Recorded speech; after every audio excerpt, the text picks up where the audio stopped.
it going, guys? Welcome back to another video, and today is a bit of a different video. It's a countdown video. I want to start doing some of these to kind of start a conversation in the comments for like you guys to let me know like what your favorites are. Actually, let's Casey Neistat this real quick. All right, let's get a little bit closer. But basically, what I want to do is I'm just gonna pick a topic, do my top 10 of all time, and leave it to you guys in the comments to let me know what your guys' top 10 all time is. So today, what I want to do is I want to do my top 10 favorite movies of all time. Now, disclaimer, this is my favorites. This is not best all time. This is not like, oh, this should be like everyone's favorite. You know, this is my opinion. These are my favorite movies. There are maybe some that other people don't like. It's my opinion. Just wanted to get that out there real quick. And also, spoiler alert for any of the movies that I talk about as well.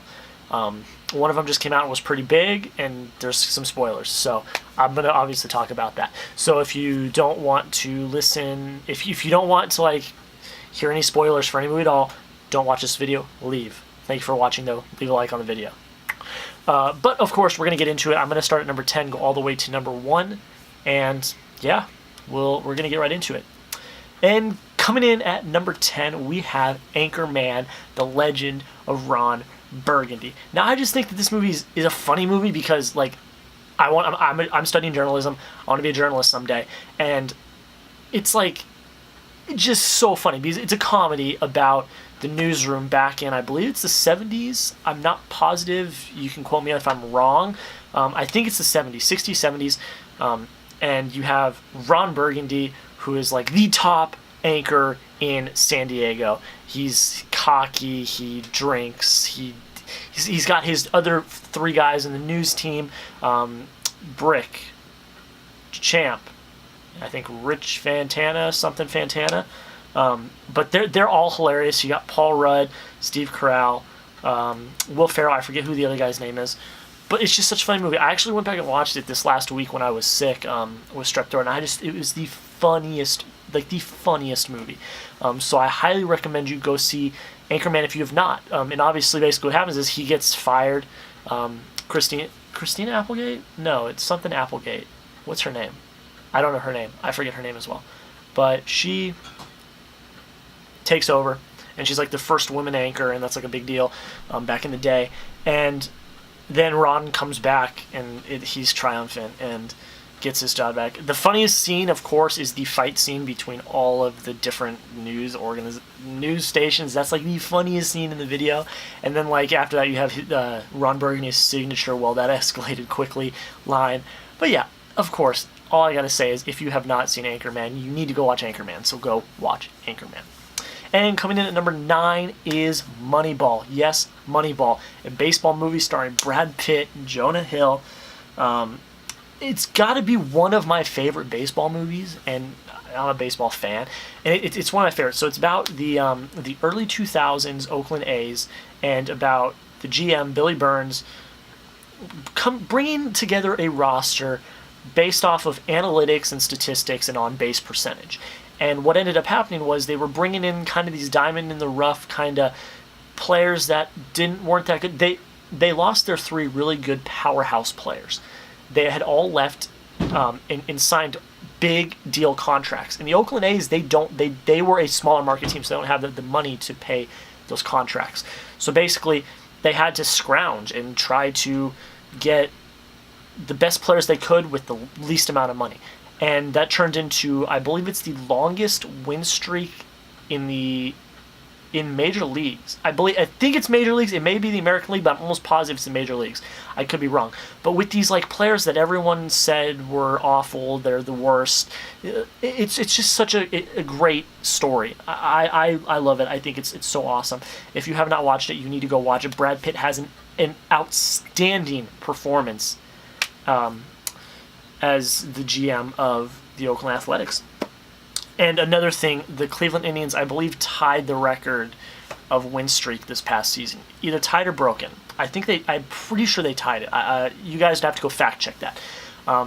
But yeah, Moneyball, go watch it. If you're a baseball fan that's into analytics and stuff like that, go watch Moneyball. It's such a great movie. I highly recommend it. I need to actually go watch it again. I haven't watched it in a long time. And coming in at number 8 is Star Wars The Last Jedi. Now, I know this is going to be a very unpopular opinion.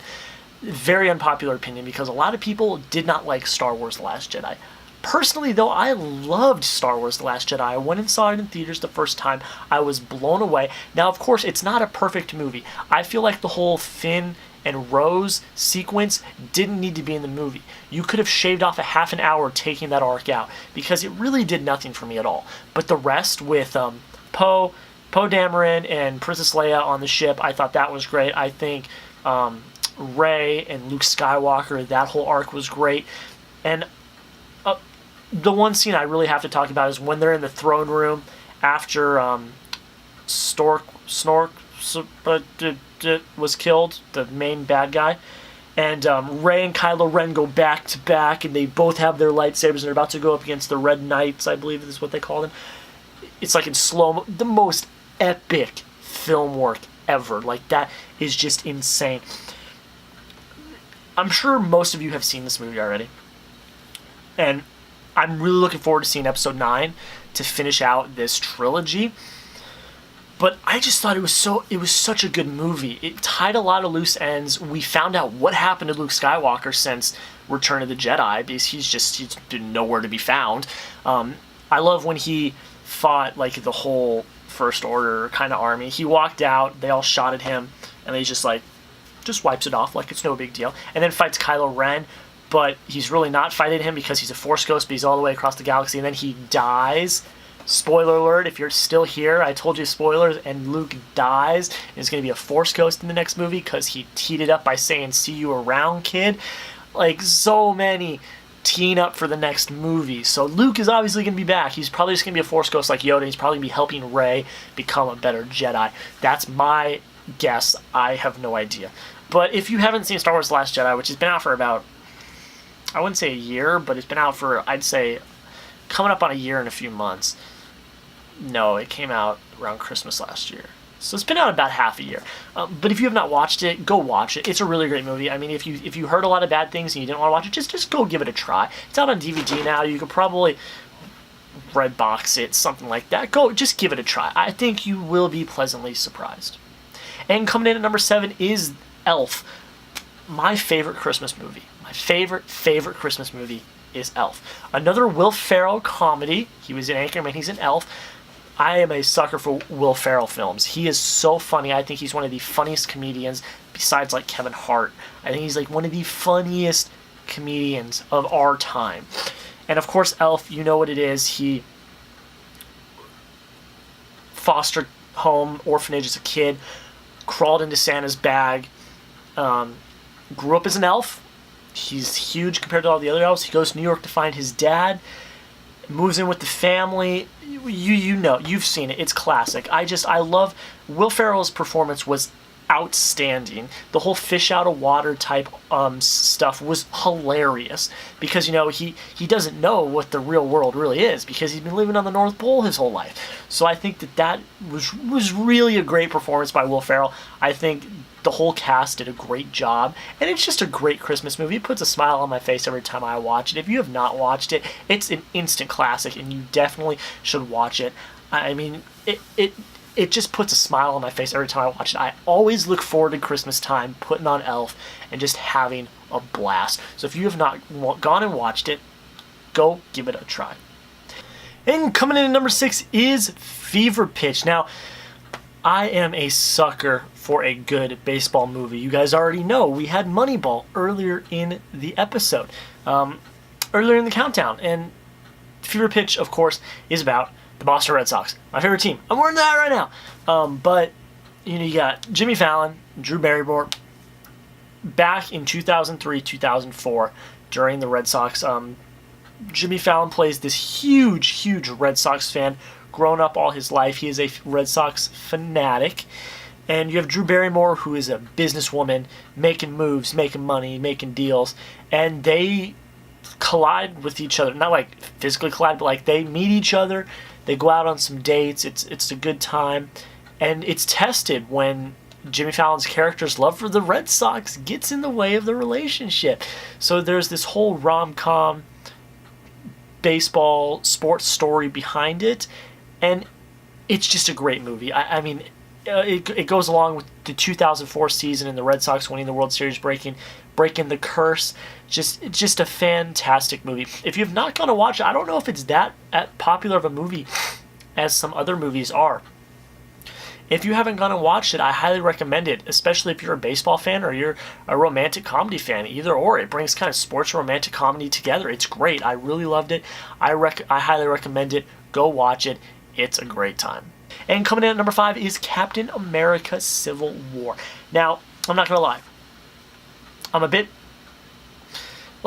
I'm newer to the Marvel Cinematic Universe. I really wasn't into superhero movies until a few years ago, and Captain America: Civil War really was the movie that got me into superhero movies. I just beforehand really wasn't into superheroes at all. I just didn't really, I just didn't have any desire to watch.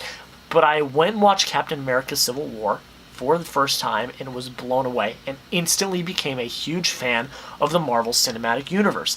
Now, this movie is, of course, it tees up another movie that I'm going to talk about later.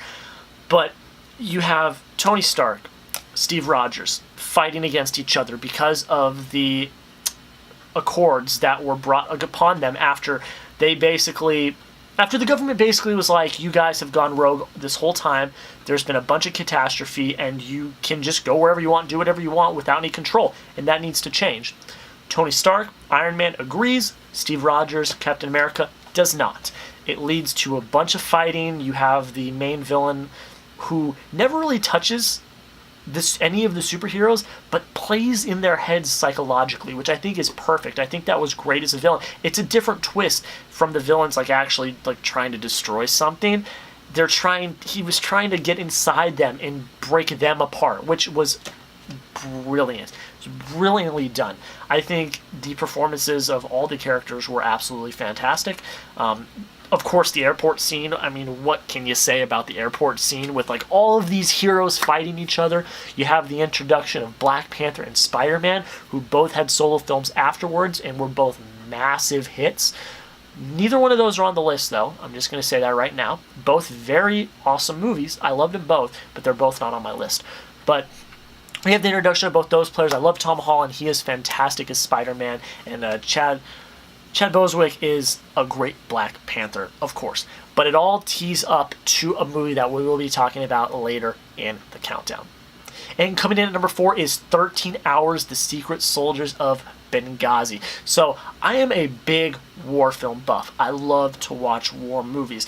Whether it's Saving Private Ryan, Fury, American Sniper, Lone Survivor, Act of Valor. I love all of those movies, but my favorite of them all is 13 Hours. It is a Michael Bay film. I know a lot of people are not fans of Michael Bay, but he pulled this movie off perfectly. So basically what it is, they're in Benghazi. They are in a secret CIA base. An ambassador comes to Benghazi, of course, and is staying at a kind of not an outhouse, obviously. It's like what am I trying to say here? It's like a hideout, kind of. And this huge attack is put on the hideout, and there are these military contractors in the CIA base. They don't have a lot of authority. They don't have any help at all. It's just them. They have limited supplies, and they have to go try to fight back and get the ambassador out of there. Unfortunately, the ambassador does die, as well as an IT guy. They both pass away, but they have to fight through Benghazi to try to get there. And after that, when they finish fighting there, they have to go back to the CIA base and defend the CIA base. Now, this is a brilliant movie. John Krasinski is the main guy. His performance is spectacular. The performances of the other soldiers, spectacular. The movie was it was so well put together. It's all based on true stories. If you guys have not heard about the whole conflict in Benghazi and everything that had happened years ago, go do a little bit of research and look that up, because it's very interesting what happened.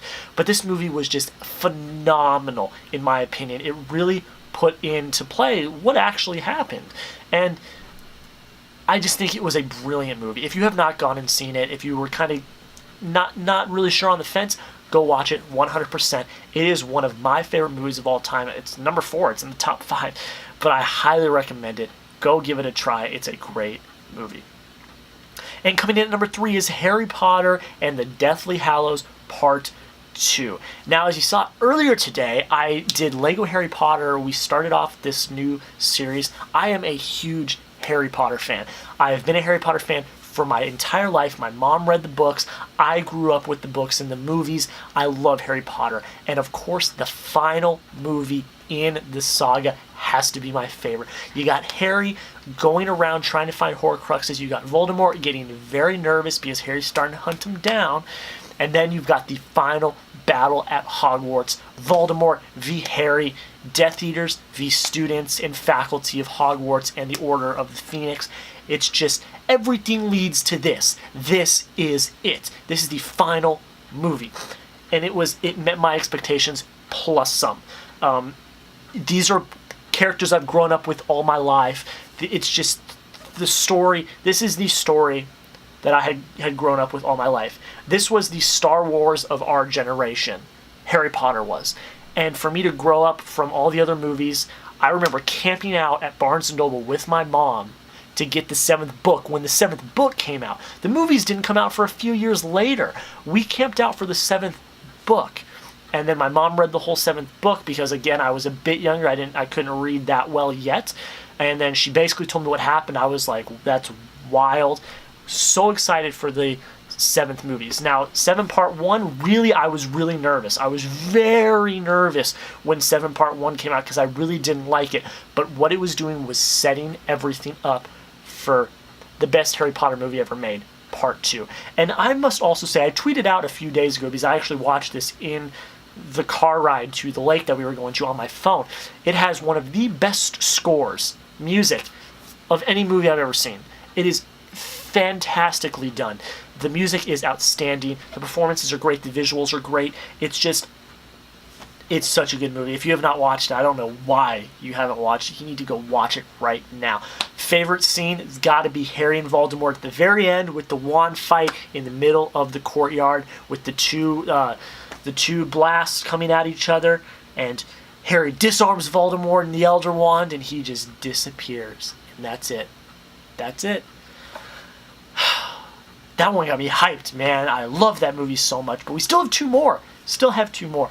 And coming in number 3 is Avengers Infinity War. I did a review on this movie already. I'm not going to get too much into detail. If you have not seen that, go check it out. I will try to link it in the description. If I forget, I forget because I usually forget. But if not, it's one of the last videos on the channel. Go check it out. But basically, the culmination of all of the MCU up until this point. You have all the Avengers, all the Guardians of the Galaxy, you have Black Panther, you have Bucky, the Winter Soldier, you have everyone fighting against Thanos as he is trying to get all of the Infinity Stones to complete the gauntlet and wipe out half of the universe. Now, spoilers. Spoiler. He does it, snaps his finger, a bunch of people die. Including Spider-Man, Black Panther, pretty much all the Guardians of the Galaxy except for Nebula. Gamora dies earlier in the movie, as well as Loki. He dies at the very beginning. I said spoilers. If you guys are still here and freaking out, I said spoilers at the beginning of the video. But this is just an absolute amazing video. Like I said, I am newer to the MCU. I've been involved for the last few years, and I've watched all the videos up until now. The movies, but this was just an outstanding movie. This was the culmination of everything that has been made up for the last decade of the MCU. So if you have not seen it yet, which it's a rather new movie, so you may not have seen it yet. If you have not seen it yet, 100% highly recommend it. You will not be sorry. This is such a fantastic film. It was the Russo brothers. I gotta give you a round of applause. You guys did such a great job. I cannot wait for the 4th Avengers movie coming out next year. And coming in at number 1 is my favorite movie of all time. Also came out this year, Ready Player One. Now this movie, you guys may not know a lot about this movie because it is not that big of a movie. Like, it's big. It was a big movie this year, but you had the likes of Infinity War and other really big movies come out around the same time. So basically, if you do not know what it is, it's basically, we are in 2045. It's based off a book from Ernest Cline, a New York Times best-selling book.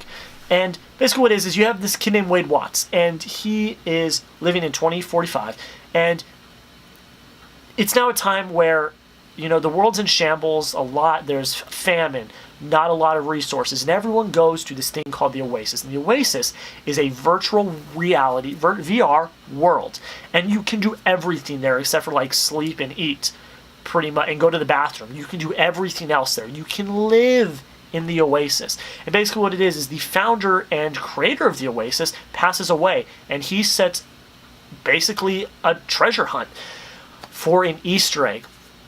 And whoever finds the Easter egg gets all of the stock in the company, the video game company that the owner owned, which is upwards of like $1 trillion, and complete control of the Oasis itself. So basically the whole movie is them trying to find there's 3 keys. If you get all 3 keys, you get the egg. So basically what it is it is a journey through the whole event trying to get the 3 keys. And our guy Wade Watts finds the first key, and then it's a mad dash to get to the end. And again, spoilers, he gets to the end, he wins, good guy always wins. He makes a bunch of awesome friends, they're called the High Five. There's 5 of them, they're called the High Five, of course, it's perfect.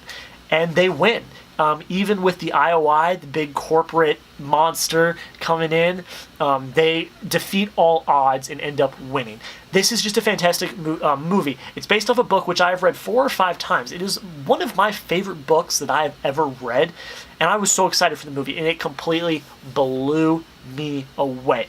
Now, that's all I got to say about Ready Player One. If you have not watched it, go check it out. I believe it comes out on DVD at the end of July. But it is available on digital July 3rd, I believe. I'm not positive. But I think it's pretty much out of theaters by now. In the next few weeks, it should be out of theaters. But that's all really I got to say about that. The top 3 are really hard. Ready Player One, Infinity War, Deathly Hallows Part 2 are 3 amazing movies. And it's really hard to rank them because they all are different categories, different levels, different meanings in my life. But that is how I ranked them. Let me know down in the comments below. You don't even have to tell me your top 10. Tell me your top 5. Tell me your favorite movie of all time. You don't even have to tell me your whole top 10. Just tell me your favorite movie of all time. Maybe your top 3. Maybe your top 5. Whatever you want to do. I want to talk about movies with you guys down in the comments. I'd love to start a conversation. Talk about any of these movies. Give me your opinion on my list. What you like. What you don't like. Thank you all so much for watching. I hope you had have a great rest of your day. Let me know how you like this series. The next top 10 series video. Probably be in a week or so. I don't know what I'm going to talk about on it yet. We have another movie review Wednesday coming up. I'm going to be talking about the Solo movie. I'm going to see it tomorrow when this comes out. I'm going to be seeing it on Monday. I have a lot of stuff coming up this weekend, but I have a lot of fun videos coming out as well. Now, on the topic of movies, I also want to show you guys my entire DVD and Blu-ray collection. It's not that big, but I will also incorporate my TV shows because I have a lot of TV shows on Blu-ray as well. Let me know when you guys want to see that. I will probably have that out sometime this coming weekend. And yeah, I think it'll be great. I have a lot of cool stuff planned for you guys. We're going to be talking about Arrow Season 6 review, The Flash Season 4 review. Those are both over. You guys got more Lego Harry Potter coming up this week. But that's it for now. Thank you guys so much for watching. Have a great rest of your day, and we will see you tomorrow for some more videos.